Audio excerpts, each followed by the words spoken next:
বাংলাদেশে আর বাংলাদেশের বাইরে পৃথিবীর বিভিন্ন প্রান্তে যে যেখান থেকে চ্যানেল আই দেখছেন আপনাদের সকলকে সাদর আমন্ত্রণ তৃতীয় মাত্রা দেখবার জন্য সাম্প্রতিক নানা বিষয় নিয়ে আলোচনার জন্য আমার সঙ্গে স্টুডিওতে রয়েছেন আমার বায়ে বসা আছেন বাংলা দৈনিক সমকালের উপদেষ্টা সম্পাদক আবু সাইদ খান এবং আমার ডানে রয়েছেন প্রাক্তন সেনা কর্মকর্তা এবং রাজনৈতিক বিশ্লেষক অবসরপ্রাপ্ত মেজর জিল্লুর রহমান। স্বাগত আপনাদের দুজনকে তৃতীয় মাত্রায়। বাংলাদেশের গণমাধ্যম এবং জুলাই আগস্টের অভ্যুত্থান পরবর্তীতে পরিস্থিতিতে নতুন বেশ কিছু রাজনৈতিক দল হয়েছে, তার মধ্যে জাতীয় নাগরিক পার্টি এনসিপি অত্যন্ত আলোচনার মধ্যে আছে, বিশেষ করে গণমাধ্যমের আলোচনা এবং ঢাকায় তাদের কিছু তৎপরতা লক্ষণে সারা দেশে তেমন কিছু আছে বলে আমার কাছে সেরকম কোনো খবর এখনও নেই। বাট আমি আপনাদের দুজনের কাছে একটু শুরুতেই বুঝতে চাই যে এই নতুন দলটির, যেটা অন্তত আপনারা গণমাধ্যমে অনেক আলোচনার মধ্যে নিয়ে আসছেন, এই দলটির ভবিষ্যৎ কি আসলে? দলটাকে স্বাগত জানাই, কারণ আমাদের রাজনীতিতে তারুণ্য ছিল না এবং দেখা গেছে রাজনীতিবিদরা সব প্রবীণরাই রাজনীতিতে সামনে নেতৃত্বে ছিলেন। তো সেখানে তরুণরা এসছে এবং তারা আন্দোলনের মধ্য দিয়ে সংগ্রামের রাজপথ থেকে উঠে এসছে, এটা একটা ইতিবাচক ঘটনা। তো এখন তারা কতদূর যেতে পারবে সেটা আমি বলাটা এই মুহূর্তে কঠিন। বৈষম্যবিরোধী ছাত্র আন্দোলনের এক অংশ তাদের সঙ্গে যুক্ত হয়েছে, কিন্তু পুরোটা হয়নি। আর একটা হচ্ছে পুরোটা হওয়ার সম্ভাবনা, কেননা সেটা ছিল তারা ছাত্ররা তো সবাই আর রাজনীতিতে আসবে না, বিভিন্ন পেশায় চলে যাবে। তো সেই জায়গা থেকেও বিষয়টা কঠিন। তবে তাদের কর্মসূচি প্রণয়নের ক্ষেত্রে কিংবা তাদের নীতি নির্ধারণের ক্ষেত্রে এক ধরনের অস্থিরতা লক্ষ্য করি এবং তারা কখনো কখনো কোনো ইস্যু যেটা সময় উপযোগী নয় এমন সব ইস্যুতে তারা খুবই তৎপর দেখি। যেমন ধরুন, এক সময় তারা জুলাই বিপ্লবের ঘোষণা এটা নিয়েছিল, রাষ্ট্রপতির অপসারণের ব্যাপারেও তাদের ভিতর এক ধরনের উদ্যোগ ছিল, আমরা লক্ষ্য করেছি। এখন তারা নতুন সংবিধান প্রণয়নের ব্যাপারে তারা ওই রক্ত দিয়ে হলো আওয়ামী লীগকে, আর একটা হলো আওয়ামী লীগ মাঠে নাই, ঠেকাবে আর কি, তারা ছায়ার সঙ্গে যুদ্ধে নেমেছে আমার কাছে মনে হচ্ছে, কেন আওয়ামী লীগ তো মাঠে নেই। তো আর একটা হচ্ছে যে আওয়ামী লীগ নির্বাচনে আসতে পারবে কি পারবে না, তো সেটা হচ্ছে যে যারা মানবতা বিরোধী অপরাধে কিংবা দণ্ডিত হবেন তারা নিশ্চয়ই নির্বাচনে আসতে পারবেন না, কিন্তু দল তো আর দণ্ডিত হয় নাই, অতএব সেই দলে তো রাজনীতি করার অধিকার রয়েছে। তারা সেই ইস্যুতেও, এটাও আমার কাছে মনে হয় না যে এটা সময় উপযোগী কোনো ইস্যু। তো তাদের ইস্যুগুলো দেখে মনে হচ্ছে যে তারুণ্য সংগ্রামে ছিল, যে তারুণ্য স্বৈরশাসন উৎখাতের আন্দোলনে অগ্রণী ছিল, সেই তারুণ্য তার রাজনৈতিক নীতি নির্ধারণের ক্ষেত্রে বোধহয় খুব স্থিরতার পরিচয় দিতে পারছে বলে আমার মনে হয় না। মেজর জিল্লুর রহমান। জি, বিজ্ঞ আলোচক বন্ধু সাইদ সাহেব খুব অল্পের ভিতরে অনেক কিছুই উনি বলে ফেলেছেন। আমিও তাই সাধুবাদ জানাই যে আমি বলতাম যে বুড়ো খোকা রাজনীতিতে যারা ছিল এরা তো পথ ছাড়ে না, তরুণ নেতাদের সামনে আসার পথ তারা ছাড়েই না, আর কবরে ঘাড়ে করে তার সন্তানরা রেখে আসার পরে সেই সন্তান যে ওই দলের কাছে বলে যে এই সিটটা আমাকে দেন। তো নতুন প্রগতিশীল চিন্তার তরুণের যে আদর্শ, যে ক্ষিপ্রতা, যে গতি, যেভাবে জাতিকে সেবা দিতে চায়, তারা সবসময় বঞ্চিত থেকেছে।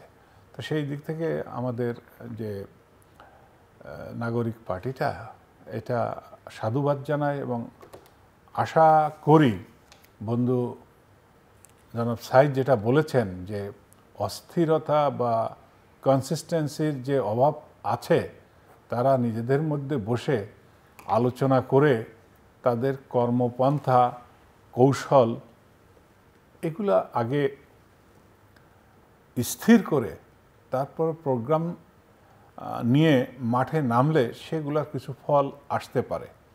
এখানে আমার একটা কথা মনে হয়, পরিস্থিতি দেখে সাইদ ভাই যেটা বললেন যে কখনো শহীদ মিনারে যে নিজেরাই একটা ফর্মুলা করে নতুনত্ব কিছু আনার মতো, যেমন এখানে এই জন্য শপথ নিব তারপর ওই আওয়ামী লীগ নিষিদ্ধকরণ যে প্রেসক্রিপশন সেটার উপরে কিছুদিন, তারপর আমাদের মাননীয় রাষ্ট্রপতিকে উৎখাত করা, আন্দোলন করা, অভিযোগ করা, এতে কোনো অপরাধ নাই।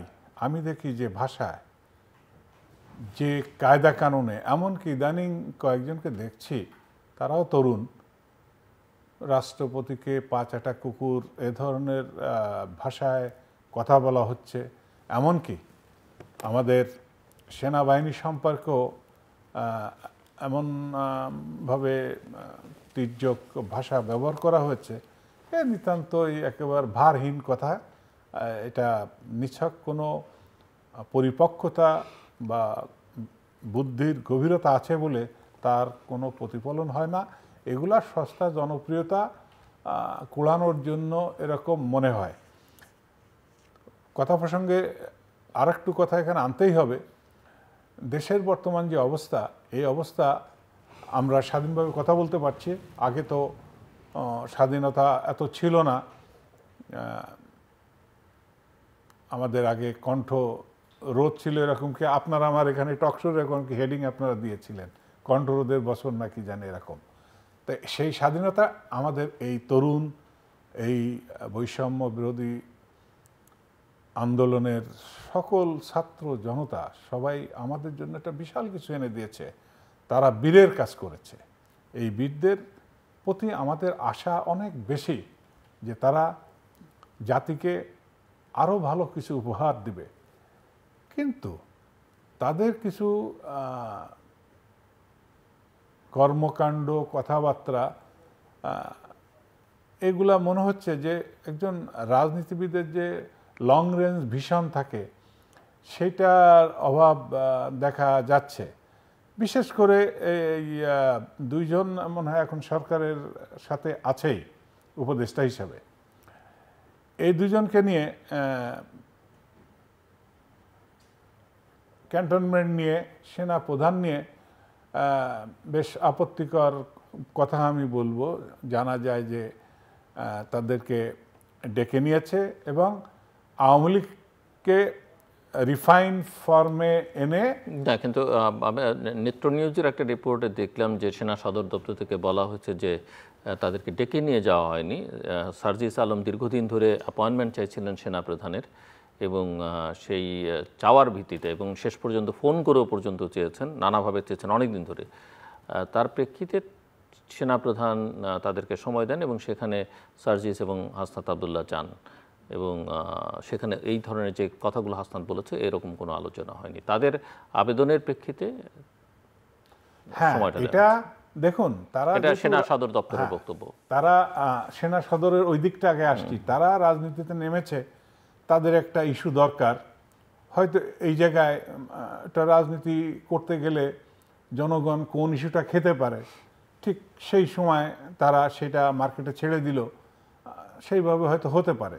এখন আমি আসি, দেখেন যে সেনা প্রধান সম্পর্কে যে একটা ভিডিও দেখলাম, যে মেনে নিলাম বুকে পাথর চাপা দিয়ে, এটা হয়তোবা সত্য, হয়তোবা মিথ্য, আদার এন্ড তো আমরা শুনি নাই। তবে আমার অভিজ্ঞতা ওই পর্যায়ে, আমার চাকরির বেশিরভাগ সময় এই সমস্ত সংবেদনশীল পর্যায়ে আমি চাকরি করেছি, শুধু সেনাবাহিনীতে চাকরি করি নাই, আমি এই সমস্ত বড় বড় জায়গায় ছিলাম। তো সেখানে যদি মনে থাকেও, আমি যদি কষ্ট পাই জনাব সাইদের উপরে, জনাব জিল্লুর রহমানের উপরে, এই লেভেলে আমি কি ওই রকম কাঁচা কথা বলবো? আর সেনাপ্রধান যিনি বিশ্ব দরবারে এত বড় একটা পর্যায়ে আছে, তাকে নিয়ে এরকম কথা উনি বলে নিজেকে একেবারে আনভেইল করবে, এটা আমার মনে হয় না। তাছাড়া সে অনেক আগের দিন, এখনই বা সেটা কেন আসলো? সেটা কেন আসছে? তাদের হাসনাতের কথা, যে সেনাপ্রধান বলেছেন যে ইনক্লুসিভ নির্বাচন, আওয়ামী লীগের নিয়ে এটা রিফাইন্ড আওয়ামী লীগ একটা নির্বাচন করা যায় কিনা। তা যদি এটাই সেনাপ্রধানের অপরাধ হয়ে থাকে, তার চেয়ে বড় অপরাধ তো আমাদের মাননীয় প্রধান উপদেষ্টা, তার চেয়ে বড় অপরাধ জাতিসংঘের, আরও বড় অপরাধ আমেরিকার। তারা সবাই বলছে, আর আমরা যারা সুশীল সমাজ আমিও বলি যে একটা ইনক্লুসিভ নির্বাচন হওয়া উচিত। তার চেয়ে আরও বড় অপরাধ তাহলে তো মির্জা ফখরুল ইসলামের, তিনিও বলেছেন যে সবাইরে নিয়ে। আর আমরা যেটা দেখছি ত্রিমুখী লড়াই, এক হচ্ছে জামাত আছে খেলাফত কায়েম করার জন্য তারা উঠে পড়ে লেগেছে, বিএনপি আছে যে আওয়ামী লীগকে সাথে নিয়ে সমঝোতা করে গদিতে যাওয়া যায় কিনা। আর না, এটা কি আওয়ামী লীগের সঙ্গে সমঝোতা করে ক্ষমতা যেতে চাইবে কেন? এটা তো আমাদের বিশ্লেষণ, আর বলছি সেটা যে যাবে কেন সেটাও বলি। বিএনপি তো রাজনৈতিক কিছু বিশ্লেষণ, তাদের তো থিঙ্ক ট্যাঙ্ক আছে। আওয়ামী লীগ আমার সন্তানকে, আমার ভাইকে আমার সামনে গুলি করে মেরেছে, রক্ত ঝরিয়েছে, আমার পরিবার ধ্বংস করে দিয়েছে, আমার প্রতিবেশীকে ধ্বংস করে দিয়েছে, আমার আত্মীয়দের বাড়ি ছাড়া করে দিয়েছে। তো তারা তো ভোট কেন্দ্রে বা যে সেন্টারে ভোট দিতে যাবে মানুষ, সেখানে তো আওয়ামী লীগের কোনো এজেন্টও যেতে পারবে না। আওয়ামী লীগের কেন্দ্রে তার সেই ক্যান্ডিডেট দিতে পারবে না, জনগণই প্রতিহত করে দেবে। সেই দিক থেকে বিএনপি হয়তো ভাবছে যে তারা তো ওই ডেড হট, তো মরা মেরে মার্ডার কেসে জড়াতে যাব কি জন্য। তারা দেখছে যে ওই যে বাকশালের যে একটা তোকমা আওয়ামী লীগের গায়ে লেগে আছে ৭৫ সালের পরের থেকে, আজও সেই কলঙ্ক লেপন করতে পেরেছে কিন্তু মুছতে পারে নাই। আর বিএনপি মনে করছে যে যেহেতু এমনি বাদ হয়ে যাবে, আমরা ক্ষমতায় যাব, এটা তো তারা ধরে নিয়েছে নিশ্চিত, আমরাও তাই দেখছি এমন। তো তখন তারা দেখছে যে যেহেতু আমরা ক্ষমতায় যাব, আওয়ামী লীগ বলবে আমাদের বাদ দিয়ে তারা এইভাবে নির্বাচনে গিয়েছিল। আর একটা কথা আমি বলি যে বাইরের যারা এই এখন নির্বাচন নিয়ে বলছে যে ইনক্লুসিভ নির্বাচনের কথা, যেমন বিনা সিকরি বলছে, আপনি দেখছেন কিনা, আমি তার ইন্টারভিউটা দেখলাম, যে আগে নির্বাচন, প্যাচটা কোথায় লেগেছে আমি একটু বলি। আগে নির্বাচন বিনা সিকরি বলছে ভারতের, তারপর তার কথায় দ্রুত নির্বাচন দরকার। ভারতের সেনাপ্রধান বলছে কি নির্বাচিত সরকার এলে সব কিছু সেটেল হবে। আবার বিএনপি কি বলছে যে সংস্কার দ্রুত নির্বাচনের ব্যবস্থা করো। অর্থাৎ এদের কথাগুলো এক জায়গায় মিলাতে আর সেনাপ্রধান ইনক্লুসিভ বলাতে এই বৈষম্য বিরোধী এই অর্থাৎ এখন নাগরিক দল যেটা আমাদের পার্টি, তারা মনে করছে যে এ তো আমাদের জন্য একটা সমীহ একটা চ্যালেঞ্জ, কারণ তারা ফ্রন্ট লাইন যোদ্ধা, এই আওয়ামী লীগকে বিতাড়িত করেছে তারাই, সুতরাং থ্রেট আওয়ামী লীগ যদি প্রতিষ্ঠিত হয় তাদের জন্য থ্রেট। ধন্যবাদ। তো সেই জায়গা থেকে আচ্ছা, আমি মিস্টার খান অনেকগুলো প্রসঙ্গ মেজর জিল্লুর তুলে আনলেন, যেগুলো আমি আসলে ইভেনচুয়ালি আনতে চাইছিলাম, বাট উনি প্রসঙ্গগুলো তুলে এনেছেন এবং আমি মনে করি এগুলো আলোচনার দাবি রাখে এবং বিশ্লেষণের দাবি রাখে। আচ্ছা, প্রথমত হচ্ছে থ্যাংক ইউ যে আওয়ামী লীগ এই নির্বাচনে ফ্যাক্টর না, কারণ আওয়ামী লীগ অভ্যুত্থানের মধ্য দিয়ে তার নেতারা অনেকে পালিয়ে গেছেন, অনেকে কাঠগড়ায় দাঁড়িয়েছে, আইসিটিতে অনেকেই দণ্ডিত হতে পারে। তো এমন অবস্থায় আওয়ামী লীগ নির্বাচনে ফ্যাক্টর না। এখন প্রশ্ন হচ্ছে যে আওয়ামী লীগকে বাদ দিলে সেখানে একটা ভিন্ন মেসেজ যায়, যে মেসেজটা আওয়ামী লীগ দিয়েছিল সেটা হচ্ছে যে বিএনপিকে বাইরে রেখে, রাজনৈতিক দলগুলোকে বাইরে রেখে তারা নির্বাচন করেছিল এবং সেই নির্বাচন ক্রেডিবল ইলেকশন হয় না, সহজ কথা, ইনক্লুসিভ তো নাই, ক্রেডিবল এবং ইন্টারন্যাশনালি ক্রেডিবল ইলেকশন হিসেবে স্বীকৃত না। তো আজকের বাস্তবতা যেটা মনে করা হচ্ছে, এবং এটা সাধারণ মানুষের কিংবা আমরাও যেভাবে ভাবি, যে আওয়ামী লীগের মতো একটা দল যেটা ছিল ক্ষমতার প্রতিদ্বন্দ্বী দল, এবং দীর্ঘদিন ধরে বিএনপি আওয়ামী লীগ পরস্পর ক্ষমতার প্রতিদ্বন্দ্বী, এবং সেই দল এখন ফ্যাক্টর নয়, কিন্তু তারপরে যদি তাকে বাইরে রেখে নির্বাচন করা হয়, সেই নির্বাচন নিয়ে প্রশ্ন উঠতে পারে। এবং সেই দিক থেকে আমার মনে হয় যে যেটা বিএনপি যেটা মনে করে কিংবা ডক্টর মোহাম্মদ ইউনূস যেটা বলেছেন, তো সেইটা আমার কাছে যৌক্তিক মনে হয় যে এটা ব্যাপার না। কিন্তু সেই জায়গা থেকে হচ্ছে ছাত্ররা যেটা করছে সেটা তারা ইস্যু চাইছে, এবং এই ইস্যুকে অর্থাৎ আওয়ামী লীগ বিরোধী সংগ্রামের মধ্য দিয়ে খুব অ্যাসিভ করার আর কিছু নেই। কেননা আওয়ামী লীগ তো উনি যেটা বলেছেন আসলে তো ডেড হর্স। আওয়ামী লীগ এই নির্বাচনের ফ্যাক্টর না, ভবিষ্যতে কি হবে সেটা ভবিষ্যতের বিষয়। অতএব তাদের বিরুদ্ধে এটা অনেকটা ওই আওয়ামী স্টাইল। আওয়ামী লীগ যেমন সারাক্ষণ মুক্তিযুদ্ধকে বিক্রি করবার চেষ্টা করেছে, তার নিজের সম্পত্তি বানাবার চেষ্টা করেছে, ভবিষ্যৎমুখীনতার পরিবর্তে আসলে অতীত নিয়ে ব্যস্ত থেকে। সেই জায়গাটা হচ্ছে যে এটা একটা, আর একটা হচ্ছে যে ছাত্ররা তাদের সুনির্দিষ্ট রাজনীতিকে ধারণ করতে পারছে না, এইটা একটা বিষয়। এবং তারা কিছু কিছু ইস্যুকে সামনে আনতে গিয়ে, যেমন জুলাই অভ্যুত্থানকে সামনে আনতে গিয়ে তাদের আচরণের মধ্য দিয়ে মুক্তিযুদ্ধ নিয়ে অনেকটা কোশ্চেন তুলেছে। এবং এর সঙ্গে আমার মনে হয় এর সঙ্গে একটা চেইনও আছে, যে আজকে যেমন ধরুন যে গত 15 বছর কিংবা 16 বছর আন্দোলনের রাজপথে যেসব দাবি দেওয়া এসছে, তো নির্বাচন এবং বিশেষ করে সংবিধান সংস্কার কমিশন সেই সব দাবিকে বাদ না দিয়ে কিছু দাবি যেগুলো মাঠে ছিল না সেই সব দাবি নিয়ে এসছে। যেমন রাষ্ট্রীয় মূলনীতি নিয়ে কিন্তু কোনো আন্দোলন হয়নি, যে রাষ্ট্রীয় মূলনীতির পরিবর্তন, কিন্তু এখানে তারা এই জায়গাটাকে টাচ করেছে। এমনকি রিপাবলিকের বাংলা কি হবে, যে রিপাবলিকের বাংলা নাগরিকতন্ত্র না কি হবে, কিংবা প্রজাতন্ত্র, এটা নিয়ে তারা কোশ্চেন তুলেছে। তারা এখানে প্রজাতন্ত্রী বাংলাদেশের জায়গায় জনগণতন্ত্রী বাংলাদেশ এর প্রস্তাব রেখেছে, সুপারিশ করেছে। তো এইসব তো ইস্যু ছিল না, কেননা ইমিডিয়েট ইস্যুটা কি, যেখানে অগণতান্ত্রিক বিধান আছে সেই বিধানগুলোকে দূর করা, এখানে গণতন্ত্রায়ন করাটা ছিল গুরুত্বপূর্ণ। কিন্তু তারা এমনকি তারা ইতিহাস নিয়েও ইতিহাসের জায়গাও তারা টান দিয়েছে। তো এই জায়গাগুলোর পিছনে আমার মনে হয় যে এর পিছনে অন্য কোনো এজেন্ডা কাজ করছে। সেনাবাহিনীকে যেভাবে আলোচনার মধ্যে নিয়ে আসা হয়েছে, এটা অবশ্য অভ্যুত্থানের পর থেকেই কিছু কিছু সামাজিক যোগাযোগ মাধ্যমে প্রভাব বিস্তারকারীরা করছেন, কিন্তু এরা যখন এভাবে সামনে নিয়ে আসছে সেইটা সেনাবাহিনী সম্পর্কে যেটা হয়, আমার কাছে যেটা মনে হয়, সেনাবাহিনী অত্যন্ত ম্যাচিউরলি তারা দায়িত্ব পালন করেছে। অর্থাৎ সেই অবস্থায় যখন এমন একটা সংকটে, তখন তারা তাদের অবস্থান থেকে তারা দেশের আন্দোলনকারী এবং সেই সঙ্গে তারা বিভিন্ন অংশীজনকে তারা ডেকেছেন, রাজনীতিবিদদের ডেকেছেন। এখন হাসনাত আব্দুল্লাহ, আসিফ মাহমুদ এবং অন্যান্যরা যা বলছেন, সেটাকে আপনি কিভাবে? আমার মনে হয় যে সেনাবাহিনীকে এইভাবে বিতর্কিত করাটা এটা দেশের জন্য মোটেই মঙ্গলজনক না, এটা শুভ না। কেননা সেনাবাহিনী তার নিজস্ব অবস্থানে রয়েছে এবং সেনাবাহিনী তার অবস্থান, তো সে তার অবস্থানে রয়েছে। সেনাবাহিনী কোনো জায়গায় পক্ষপাত করেছে এমনটা কিন্তু সাধারণ মানুষের কাছে কিংবা আমাদের কাছে মনে হয়নি। তো সেই জায়গা থেকে সেনাবাহিনীকে অ্যাকুজ করা কিংবা তাদেরকে আলোচনায় টেনে আনা, রাজনীতিতে টেনে আনা, এটা রাজনৈতিক শুভবুদ্ধির পরিচায়ক না। এবং এইটার মধ্য দিয়ে সেনাবাহিনীকে, মানে রাষ্ট্রের তো কতগুলো অর্গান আছে, যে অর্গানগুলোকে তো আমাদের রক্ষা করা দরকার। তো আমাদের এমনি আমরা সিভিল অ্যাডমিনিস্ট্রেশন, বিচার বিভাগ সব কিছু বিতর্কিত হয়ে পড়েছে।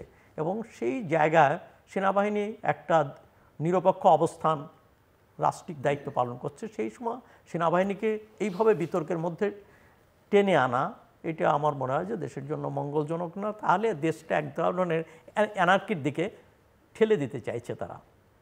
তো এইটা নয়, কোনো ঘটনা হচ্ছে যে আমরা একটা জিনিস লক্ষ্য করবেন, আমরা একটা জিনিস লক্ষণীয় যে এখানে স্বৈরতন্ত্র নাই, কিন্তু এখনও যেমন উনি বলেছিলেন যে মিডিয়া এখন তো আমরা মন খোলা, আর কোনো বাধা নাই, কিন্তু আসলে বাধা আছে।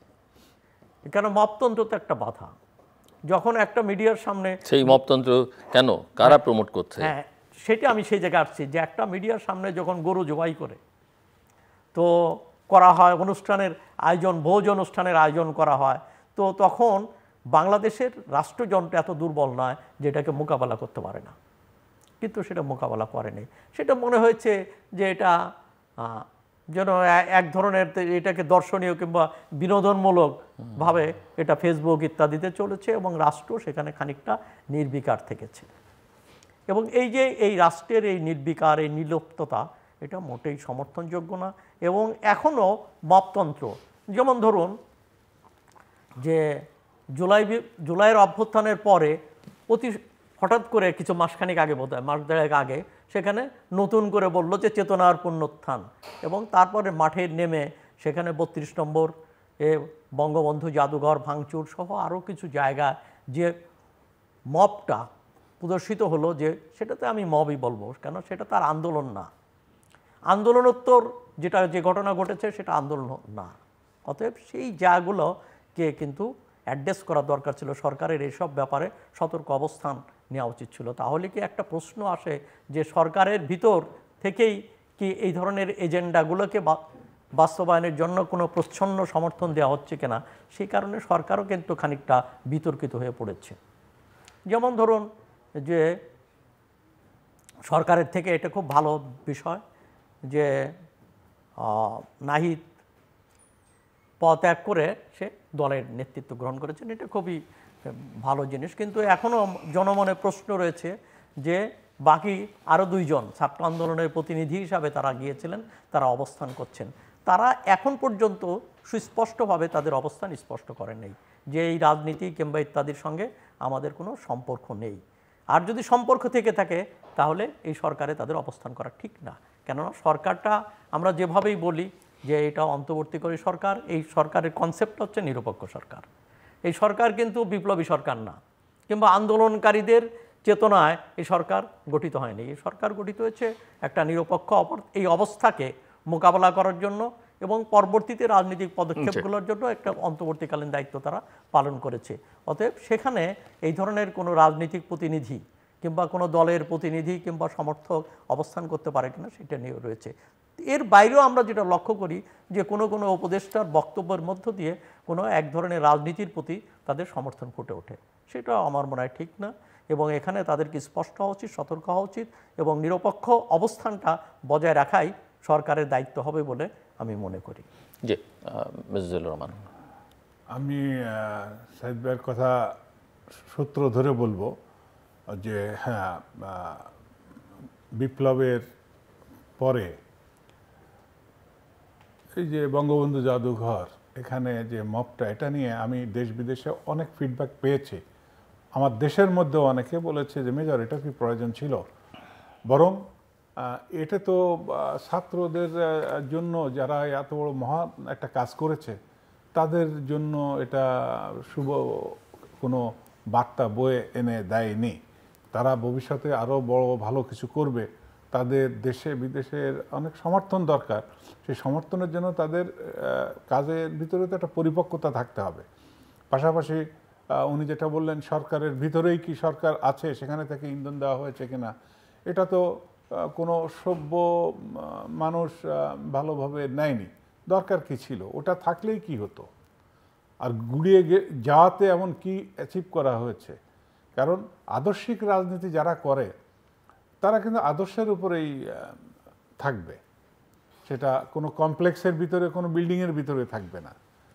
আরেকটা কথা আমি বলবো সেনাবাহিনী নিয়ে, এটা উনি বলেছেন শুধু বিচার বিভাগ। শুধু বিচার বিভাগ কেন, আমাদের পুলিশ আমরা মানি না, আমাদের আনসার আমরা মানি না, আমাদের বিজিবি আমরা মানি না, আমাদের আর্মি ছিল অনেক বিতর্কের ঊর্ধ্বে, সেটাকে নিয়ে এমন এমন সব কথাবার্তা বলা হচ্ছে। আমাদের বুঝতে হবে আগে এই 47-এর পর পাকিস্তান শাসনের সময় আর্মিকে একটু বকাঝকা দিয়ে কথা বললে জনপ্রিয়তা পাওয়া যেত। পশ্চিম পাকিস্তান খান আর পূর্ব পাকিস্তান এই জনপ্রিয়তা পাওয়া যেত।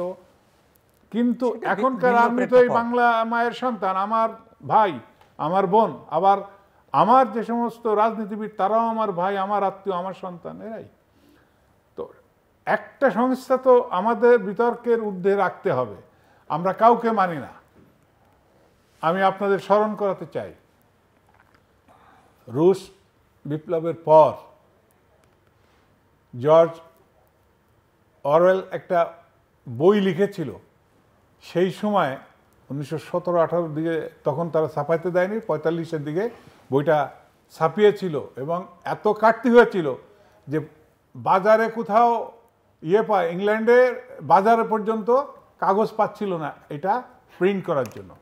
সেইখানে যে চরিত্রগুলা তুলে ধরেছে, উনি একটা অ্যানিম্যাল ফার্ম দিয়ে, পশুর চরিত্র দিয়ে উনি এটাকে প্রতীকী তুলে ধরেছেন এই ধরনের একটা বিপ্লবের পর কি কি ঘটনাগুলা ঘটিয়েছে তারা, এই এক জায়গায় একটা শোনের সব দৌড়ায় যায় সেখানে সেটা। তো প্রথম কি হয়েছিল? প্রথম হয়েছিল যে বুদ্ধি দিয়েছিল যে না, মানুষ নামক এই প্রাণীর আন্ডারে আমরা কেন থাকবো। তো ওর ভিতরে যে সিনিয়র পশু, সে 2-3 জনের বুদ্ধি দিল যে ওকে আমরা বিপ্লব করে বের করে আমরাই পরিচালনা করি। তো তারে বিপ্লব করে বের করে দিল। কয়েকদিন পরে বলছে যে ওর বাড়ি থেকে ওরা নামাই দিব। তার বাড়িতে যে দেখে প্রাণী তার শেডে না থাকে, সেই মালিকের দোতলায় যে শুয়ে থাকে। এই অবস্থার মধ্যে বাকিরা বললো যে তোমাকে এখানে থাকবা কেন? তার কিছু ওই যে সাইকোপ্যান থাকে, আমাদের দলীয় যে সমস্ত কিছু সাইকোপ্যান থাকে, বলে যে উনি আমাদের পরিচালনা করছে, ওনার একটু আরাম আয়েশের দরকার। তারপরে দেখে দুধ উনি খেয়ে ফেলে। বাকিরা বলে দুধ খাও কেন? অ্যাপেল উনি খেয়ে ফেলে, তা তুমি খাও কেন? বাকি আশেপাশে আর একটা বলায় তৈরি হয়ে যায়। তারা বলে যে না, ওনার তো সুস্বাস্থ্যের দরকার, সুচিন্তা করতে হবে, নতুন নতুন পলিসি করবে আমাদের জন্য। এরপরে বাইরে আর এক ফার্মে এক খবর শুনে সেখানে দৌড়ায় যায় তারা। মানে ওই যে অস্থিরতা, আমাদের যে পরিস্থিতি এখন চলছে সেনাবাহিনী সম্পর্কে, আপনি যেটা বললেন যে দেশের এবং দেশের বাইরে সেনাবাহিনী এবং সেনাপ্রধান নিয়ে অনেক ধরনের হুমকি ধামকি দিয়ে কথা আমরা ইউটিউবে দেখছি। সেনাবাহিনী সম্পর্কে কি জানে? একটা সেনাপ্রধানের দায়িত্ব, আমরা চাকরি করেছি, আমরা বুঝি ওইখানে থেকে কতটুক কি অন্যায় করা যায় আর করা যায় না, এটা আমরা বুঝি। এই সেনাপ্রধানের প্রতি এই এখন এসে বাজারে একটা ইস্যু ছেড়ে দিল যে কি, যে উনারে মানতে ঘোর বিরোধী, তাও যদি হয়ে থাকে আমি ধরে নিলাম, তাহলে তো এটা রাষ্ট্র পরিচালনার দায়িত্বে থাকার মানুষ যারা রাষ্ট্র পরিচালনা করবে, সেখানে ক্যাবিনেট মিটিংয়ে আমি দেখেছি উপস্থিত থেকে প্রধানমন্ত্রী তো ওখানে প্রেসাইড করেন, উনি অনেকটা ধমক দেয়, একে অপরে ডিবেট হয় একটা ইস্যু নিয়ে, তারপরে সিদ্ধান্ত নেওয়া হয় যে এটা এই করলাম। তো এগুলা তো ওনারা ওত নিয়েছেন বা ওই দায়িত্বে আছেন, ওগুলা তো বাইরে যে বলার জিনিস না, বলা উচিত না। তা এই যে দায়িত্বহীনতা এবং অপরিপক্ক কথা যদি সেনা বাহিনীর প্রধান বলেও থাকেন, এটা কি বলার দরকার? আর একটা কথা, যে নিরপেক্ষ বিবেচনায় কার জামাই কার বোনাই, এটা দিয়ে আমার কি হবে? পাশে তার ভূমিকা কি ছিল? জাতিকে রক্ষা করেছে একটা সমূহ গৃহযুদ্ধ থেকে। সেখানে আমি ব্যক্তি হিসেবে বলছি, সেনা প্রধান না, উনি ব্যক্তি হিসেবে, যেহেতু আমরা মিলিটারি একাডেমি থেকে একসাথে দেখা, তো উনি একটা ঠান্ডা মেজাজের মানুষ এবং খুব পায়াস, অতিরিক্ত কথা বা খুব যুদ্ধংদেহী মানসিকতার না অন্যরা যেমন। তো ওনার মতো একটা মানুষ কতটুক চাপ সামলাতে পারে? আজকে আমি আপনাদের বলি, আপনারা নিজেরা ওই চেয়ারে ওই সময়টা বসান। আমি ধরে নিলাম শেখ হাসিনার বোনাইছে, তাকে বসিয়েছে, হ্যাঁ, তার প্রতি দুর্বলতা আছে আপনারা বলতেছেন, আমি ধরে নিলাম দুর্বলতা আছে, কিন্তু সেই দুর্বলতা কি আমার দায়িত্ব সম্পাদনের কোনো সমস্যা হয়েছে কিনা, জাতির কোনো ক্ষতি করেছে কিনা, সেইটাই তো বিষয়। এখন তো আমার মনে হয় যে আমাদের এই বৈষম্য বিরোধী ছাত্র আন্দোলনের যে নেতা, তাদেরকে কেউ বাইরে থেকে উস্কিয়ে দিচ্ছে কিনা, তাদের অপরিপক্কতা অভিজ্ঞতার অভাব কেউ কাজে লাগাচ্ছে কিনা। আমি তো মনে করি সেনাপ্রধান তো এমন কিছু করেন নাই, বরং এই আন্দোলন, এই বিপ্লবকে, এই অভ্যুত্থানকে একটা সুন্দর পরিণতির দিকে নিতে সহায়তা করছে সেনাবাহিনী। ধন্যবাদ। আবু সাইদ খান, আমার আপনার কাছে প্রশ্ন যে আপনি নির্বাচন দেখেন কিনা, নিকট ভবিষ্যতে নির্বাচন দেখেন কিনা, জাতীয় সংসদ নির্বাচন? আমার মনে হয় যে নির্বাচন নিয়ে হয়তো কোনো তালবাহানা হতে পারে, তবে নির্বাচন হবে। তালবাহানা হতে পারে না হচ্ছে? হতে পারে, আমি সেই অর্থেই বলছি, কেন এটা তো প্রমাণ করার বিষয়। তবে নির্বাচন, এটা কেন মানুষের আকাঙ্ক্ষা হচ্ছে নির্বাচন। সব দলগুলো রাজনৈতিক কবের মধ্যে, কবে রাজনৈতিক দলগুলো চায়, মধ্যে সেইটা তো নিশ্চয়ই ডিসেম্বর তো ডেডলাইন, হয়তো বা 2-1 মাস এদিক ওদিক হতে পারে। তবে নির্বাচন, আমার মনে হয় নির্বাচনকে পাশ কাটিয়ে কোনো সমাধান নেই। এবং পরিস্থিতি যেখানে, আপনার কাছে কি মনে হচ্ছে নির্বাচন এই সরকারের অধীনে হবে? মানে এখানে দুটো ধারণা, মানে এই সরকার বলতে একটা হচ্ছে প্রফেসর মোহাম্মদ ইউনূসের নেতৃত্বাধীন সরকার, আর একটা হচ্ছে পুরো সরকার বাইরে গিয়ে নতুন সরকার। আচ্ছা, প্রথমত হচ্ছে যে এই সরকার মানে এবং একটা হচ্ছে প্রফেসর ইউনূস থাকবেন, তার এই পারিষদবর্গ থাকবেন, আর একটা হচ্ছে শুধু উনি থাকবেন, এই পারিষদবর্গ আর থাকবেন না, একটা ফ্রেশ সেট। সেটা উনি থাকবেন কি উনি কে আসবেন, কিন্তু প্রশ্ন হচ্ছে যে এই জায়গা যে উপদেষ্টারা যেভাবে বিতর্ক জড়িয়ে পড়ছেন এবং তাদের মধ্যে অনেকের ভিতর প্রচ্ছন্ন রাজনৈতিক বক্তব্য কিংবা কোনো দলের প্রতি প্রচ্ছন্ন সমর্থনের তাদের কথাবার্তা ফুটে উঠছে, সেই ক্ষেত্রে এই সরকার তার নিরপেক্ষ চরিত্র রক্ষা করতে পারছে না এবং পারবে। সেই ক্ষেত্রে হয়তোবা এখানে কেয়ারটেকার গভর্নমেন্টের কাছে ক্ষমতা হস্তান্তর হতে পারে, কিন্তু সেই কেয়ারটেকার গভর্নমেন্টের প্রধান হিসাবে ডক্টর ইউনূস থাকবেন কি থাকবেন না এটা সময়ের ব্যাপার, সময় বলে দেবে। এই হচ্ছে একটা বিষয়। আর একটা জিনিস আমি যেটা বলা প্রয়োজন মনে করি যে সেটা হলো একটা দেশে যখন বিপ্লব হয়, যেমন রুশ বিপ্লব কিংবা ফরাসি বিপ্লব, সেই সব বিপ্লবের মধ্য দিয়ে বিপ্লবীরা ক্ষমতায় আসীন হয় এবং তখন তারা রাষ্ট্রযন্ত্রকে তাদের মতো করে ঢেলে সাজাতে পারে। কিন্তু বাংলাদেশে জুলাইয়ের অভ্যুত্থান কোনো বিপ্লব না, এটা একটা ছাত্র গণ অভ্যুত্থান এবং এখানে এর মধ্য দিয়ে বিপ্লবী সরকারও গঠন হয় নাই এবং প্রচলিত রাষ্ট্র ব্যবস্থায় রয়েছে এবং সেই রাষ্ট্র ব্যবস্থার সংস্কারের প্রস্তাব এসছে। অতএব সেই জায়গাটা আমার মনে হয় রাস্তার শক্তি রাজনৈতিক দলের এই জিনিসটাকে মাথায় রাখা দরকার যে এটা সরকার ইচ্ছে করলে সব কিছুই এটাকে ভেঙে নতুন করে গড়তে পারে না, কেন তাকে প্রচলিত আইনের মধ্য দিয়ে এবং সংবিধান নিয়মকানুন মেনেই তাকে চলতে হবে।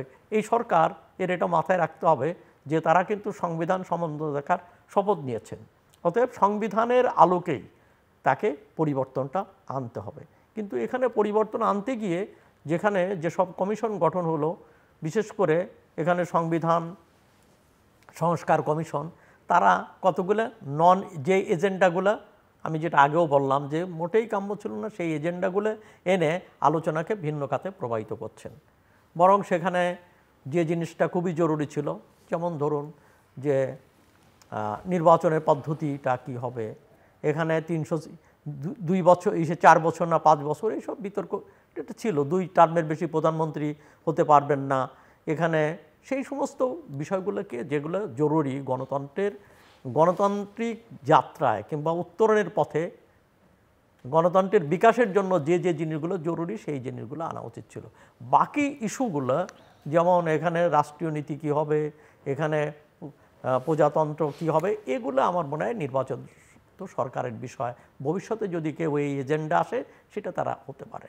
আর একটা জিনিস হচ্ছে যে আমাদেরকে মাথায় রাখা উচিত ছিল যে মুক্তিযুদ্ধের মধ্য দিয়ে কিন্তু এই সংবিধান তৈরি হয়েছে, এটা মুক্তিযুদ্ধের আকাঙ্ক্ষা এবং সেই সময় কোনো দল কিন্তু এই সংবিধান নিয়ে প্রশ্ন তুলে নেই।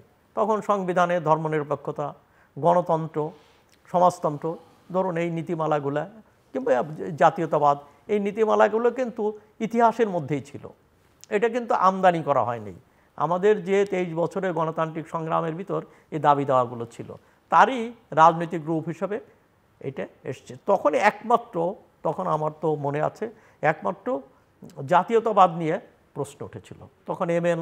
লারমা, মানবেন্দ্র নারায়ণ লারমা, তিনি প্রশ্ন তুলেছিলেন যে আমি তো বাঙালি নই, আমার বাপ দাদা তো বলে নাই যে আমি বাঙালি, অতএব জাতীয় পরিচয় এবং নাগরিক পরিচয় দুটোই কিন্তু তখন বাঙালি করা হয়েছিল। উনি এটা আপত্তি করেছিলেন, উনি বলেছিলেন যে আমরা বাংলাদেশি হতে পারি।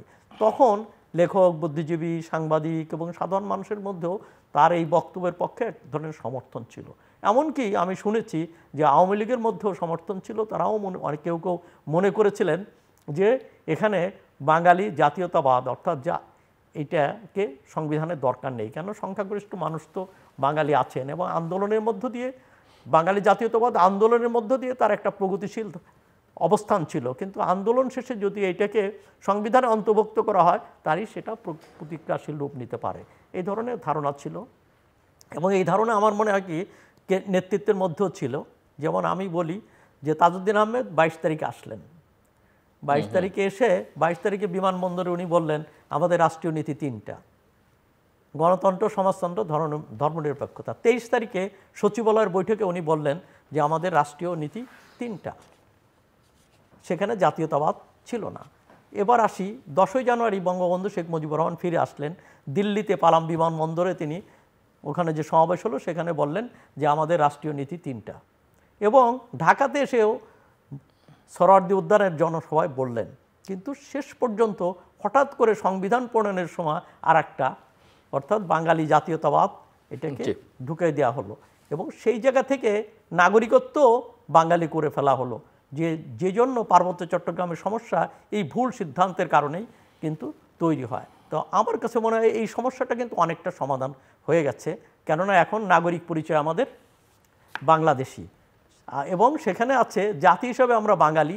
সেখানে যদি জাতি হিসাবে আমরা বাঙালি, চাকমা, মারমা, ত্রিপুরা সহ অন্যান্য ছোট ছোট সংখ্যালঘু জাতিসত্তাকে সংযুক্ত করতে পারি, তাহলে সে সমস্যাটা কিন্তু সমাধান হয়ে যায়। তো সেই জায়গায় না গিয়ে আমরা সব কিছু বাদ দিয়ে আমরা এখানে ধরুন যেটা করা হলো, যে এখানে রাষ্ট্রীয় নীতি হিসাবে যে প্রস্তাব করা হয়েছে, সে প্রস্তাব হচ্ছে সাম্য, সুবিচার, সাম্য, সামাজিক মানবিক মর্যাদা, বহুত্ববাদ। আচ্ছা, এবার আমি বলি যে এখানে রাষ্ট্রধর্ম রাখলেন আর বহুত্ববাদ দিলেন, তাহলে কি হলো? এখানে আপনার ধর্মনিরপেক্ষতা বাদ দিয়ে রাষ্ট্রধর্ম কিন্তু রেখে দিয়েছেন। তার যদি এই প্রস্তাব, যদি এই সুপারিশ যদি কার্যকর হয়, তাহলে কি হবে যে বহুত্ববাদ এবং রাষ্ট্রধর্ম ইসলাম এই দুটো তো কন্ট্রাডিক্টরি। বহুত্ববাদ মানে হচ্ছে সব ধর্ম, সব ভাষা, সব মানুষ, সব চিন্তা চেতনার সমন্বয় হচ্ছে বহুত্ববাদ। আর সেখানে আপনি রাষ্ট্রধর্ম রেখে দিলেন এবং বরং সেখানে হচ্ছে যে আপনি বহুত্ববাদকে যদি কার্যকর করতে হয়, তাহলে সেখানে আপনার ধর্মনিরপেক্ষতাই দরকার, কেননা যে ধর্ম এখানে কোনো হস্তক্ষেপ করবে না রাষ্ট্রীয় কার্যে। তো সেই জায়গাটা, সেই নীতিটাই এখানে ইনশিওর করা দরকার ছিল, কিন্তু উল্টোটা করা হয়েছে। আমাদের সংবিধান প্রথম থেকে আমার অবজারভেশন ছিল, প্রথম অবজারভেশন যে যারা সংবিধান প্রণয়ন করেছিলেন খুব অল্প সময়, তারা কি স্বাধীন দেশের প্রতিনিধি ছিল? না, তারা পাকিস্তানের অধীনে নির্বাচিত, 70 নির্বাচনে তারা তো পাকিস্তান রাষ্ট্রের প্রতিনিধি ছিল। আমরা 71 সালে স্বাধীন হলাম, 73 সালে স্বাধীন দেশের প্রতিনিধির নির্বাচন হলো। তার আগে তাহলে কারা সংবিধান প্রণয়ন করলো? যারা পাকিস্তানের, পূর্ব পাকিস্তানের, পশ্চিম পাকিস্তানের ফেডারেল গভর্নমেন্টের আওতাধীন এমপি নির্বাচিত হয়েছে, তারাই তো করেছে। সেখানে তো আমার না, প্রাদেশিক পরিষদেরও তারাও ছিল, হ্যাঁ, এখানে সবাই মিলে, কিন্তু ওভারঅল তো ছিল মানে পাকিস্তানের শাসন কাঠামো, বৃহত্তর শাসন কাঠামোর আওতায়। আর একটা হলো যে আপনি শুধু জাতিগত কথা বলছেন। এই সংবিধান প্রণয়নের সময় লারমা তার দলবল নিয়ে বঙ্গবন্ধুর সাথে ব্যক্তিগতভাবে দেখা করেছিলেন, তাকে আরো ধমক দিয়ে বলেছিলেন তুই যা, সব বাঙালি বানাই ফেলবো। তো উনি বাইরে যে বলছিল, তখন থেকেই তো তাদের এই সমস্যাগুলো শুরু হয়েছে। শুধু তাই না, পৃথিবীর অনেক বড় বড় গণতান্ত্রিক দেশে সংবিধান অনেক বড় বড় মেজর পরিবর্তন করা হয়েছে। আমাদের করতে অসুবিধা কোথায়? সংবিধান তো এমন কোনো আসমানি কিতাব না যে এটা আমাদের স্পর্শ করা যাবে না। দেশের প্রয়োজনে, জনগণের কল্যাণে, রাষ্ট্রকে আরও সামনের দিকে এগিয়ে নেওয়ার জন্য যদি কোনো পরিবর্তনের প্রয়োজন হয়, অবশ্যই করতে হবে। আর এই সংবিধানের ভিতরে ধর্মের কথা বললেন, যে এই কন্ট্রাডিকশন তো প্রথম থেকেই চলে আসছে। আমাদের অনেকে এটা নিয়ে আলোচনা করে অনেক সময় বলে যে না, এটা তো প্রথম অবস্থায় ছিল না, পরে বিসমিল্লাহ আসছে, পরে ধর্ম আসছে, ইত্যাদি ইত্যাদি অনেক কিছু আসে। যখনই আসুক, যে অবস্থা আসুক, আমার সংবিধান হোক, সংশোধন হোক, কিন্তু সেটা কতটুকু? এই যে সময়টা, নির্বাচনের কথা বললেন, নির্বাচন সঠিক সময় হবে কিনা? নির্বাচন আমি মনে করি নির্বাচন সঠিক সময় হতেই হবে। জনগণ মুখিয়ে আছে নির্বাচনের জন্য। আর একটা গ্রুপ অথবা লেখালেখি বা সোশ্যাল মিডিয়ায় দেখি যে আমাদের নতুন যে দলটা হয়েছে তারা হয়তো অনাগ্রহী নির্বাচনের জন্য। কেন? সেটা বিশ্লেষণ করলে ব্যাপারটা এমন দাঁড়ায় যে রুট লেভেলে, গ্রামগঞ্জ, পাড়া মহল্লা পর্যন্ত তাদের সেইভাবে এখনো সমর্থক, ভোটার তৈরি হয়ে পারে নাই। সুতরাং তারা হয়তো কোনো একটা প্রচেষ্টা চালাইতে পারে যে নির্বাচনটা পিছিয়ে যাক, এই সরকার দীর্ঘায়িত হোক। কিন্তু ওভারঅল মানুষের চাওয়া, আর দেশ তো এখন কোনো আইসোলেটেড একটা কান্ট্রি চলতে পারবে না। বিশ্বের অনেক সংস্থা আছে, বিশ্বে অনেক মোড়ল আছে, তাদের কিছু এজেন্ডা আছে, গণতন্ত্রের বাইরে বেশি দিন চলতে পারবে না। এই সরকার নির্বাচন দিক, অথবা নতুন করে আপনি যেটা বললেন ডক্টর মোহাম্মদ ইউনূসের নেতৃত্বে আরো নতুন কিছু নিয়ে নতুন নাম যদি তত্ত্বাবধায়ক সরকার দেয়, তো নির্বাচন হতেই হবে। দর্শক, অনুষ্ঠানের শেষ প্রান্তে আমরা সামাজিক যোগাযোগ মাধ্যম ফেসবুক, এক্স এবং ইউটিউবে তৃতীয়মাত্রা লাইভ স্ট্রিম হচ্ছে আপনারা দেখতে পারেন। টেলিভিশন পর্দায় যদি আপনি দেখতে না পারেন, যে কোনো সময় যে কোনো স্থান থেকে ইউটিউবে তৃতীয়মাত্রা চ্যানেলটি সাবস্ক্রাইব করেই পর্ব বা পুরনো পর্বগুলো আপনারা দেখতে পারেন। মেজজুলুর রহমান এবং মিস্টার আবু সাইদ খান, অসংখ্য ধন্যবাদ এই আলোচনায় অংশ নেবার জন্য। দর্শক, নতুন রাজনৈতিক দলের ভবিষ্যৎ নিয়ে ওনারা আলোচনা করছিলেন, কিন্তু ইতিমধ্যেই তাদের কর্মকাণ্ড এবং নানা ধরনের বয়ান, যার সঙ্গে সরকারের অনেক সংশ্লিষ্ট আছে, উপদেষ্টাদের কারো কারো বিশেষভাবে সম্পর্ক আছে এবং সংস্কার কমিশনগুলোরও এক ধরনের ভূমিকা আছে, সেটা নিয়ে ওনারা খুব একটা আশাবাদী নন। ওনারা মনে করেন যে এগুলো আসলে জন আকাঙ্ক্ষার সঙ্গে সঙ্গতিপূর্ণ নয় এবং জনগণের সমর্থন বা আস্থা অর্জনের জন্য কার্যকর নয়। নির্বাচন হবে কিনা সেটা নিয়ে ওনারা মনে করেন নির্বাচনটা অত্যন্ত জরুরি বাংলাদেশে হওয়া, এবং কী ধরনের নির্বাচন, অবাধ, গ্রহণযোগ্য, অংশগ্রহণমূলক একটা নির্বাচন হতে হবে। এবং এটা শুধু বাংলাদেশের ভেতরকার না, যেটা বৈশ্বিক বাস্তবতাও আসলে এটা ডিমান্ড করে, সেটা ওনারা স্মরণ করে দিয়েছেন। সরকারের নিরপেক্ষতা প্রশ্নবিদ্ধ, সে কথাও বলেছেন। এবং এই প্রশ্নবিদ্ধ নিরপেক্ষতা এবং সেই সঙ্গে তাদের সাম্প্রতিক তৎপরতার কারণে ওনারা মনে করছেন যে হয়তো কোনো ধরনের নির্বাচনের আগে আরও একটা বড় ধরনের পরিবর্তন হয়তো হতে পারে, বা এমন একটা নির্বাচন দীর্ঘকাল ধরে বাংলাদেশের আকাঙ্ক্ষা, যেটা একটা অবশ্যই নির্দলীয় নিরপেক্ষ সরকারের অধীনে হতে হবে।